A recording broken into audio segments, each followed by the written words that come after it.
This week been incredibly frustrating and exhausting, or is that just me? It's astrology time! Let's look at the energy for the week ahead. We start the week off on Monday with the moon in Pisces harmonizing with Jupiter in Cancer. This may lend us to feel a lot more creatively inspired or emotionally expanded, especially around whatever challenges and conflict we've been having within the area of life that you have Aries ruling in your birth chart. Because there's a Saturn-Neptune conjunction there and it's challenging Jupiter in Cancer. There's something we really want to expand into from a soul-led place, but it feels like whatever's happening in the area of life you have Aries is causing challenges and this energy of having to ground any fantasies or illusions about things. It's like we want to be all whimsical and live with our head in the clouds, but we're being checked by reality. On Tuesday, Mars moves into Virgo, amplifying this energy of our actions and our energetic focus are suddenly more analytical and maybe grounded in practical reality.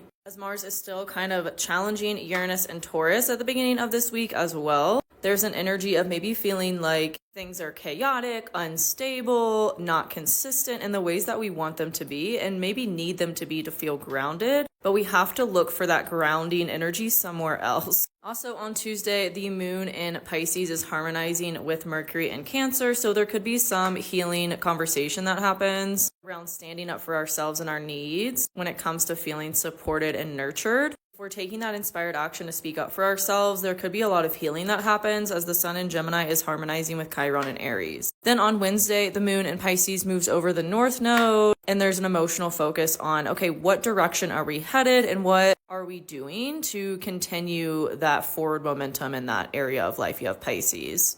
But the moon will also be challenging the sun in Gemini, so it could feel like there's a conflict that propels you to take that action, something that challenges you to evolve and grow and step into the new in maybe an emotionally uncomfortable way. Then on Thursday, the moon moves over Neptune and Saturn and Aries while challenging Jupiter in Cancer. This is going to give an emotional look at whatever has really been grounding us from our fantasy or delusion. We may feel conflicted between what we want to do about that emotionally and what else in our lives needs expansion or a focus that maybe all of a sudden got really busy. Then on Friday, the moon in Aries moves over Chiron and challenges Mercury in Cancer. This might be a really triggering day emotionally, and if we're not careful, that can really backlash through our words, either by lashing out from a triggered place or being passive aggressive instead of addressing something head on. Then on Saturday, the sun moves into Cancer and the moon moves into Taurus. So we will get a reprieve from that kind of chaotic, maybe emotionally energy and maybe feeling more grounded over the weekend.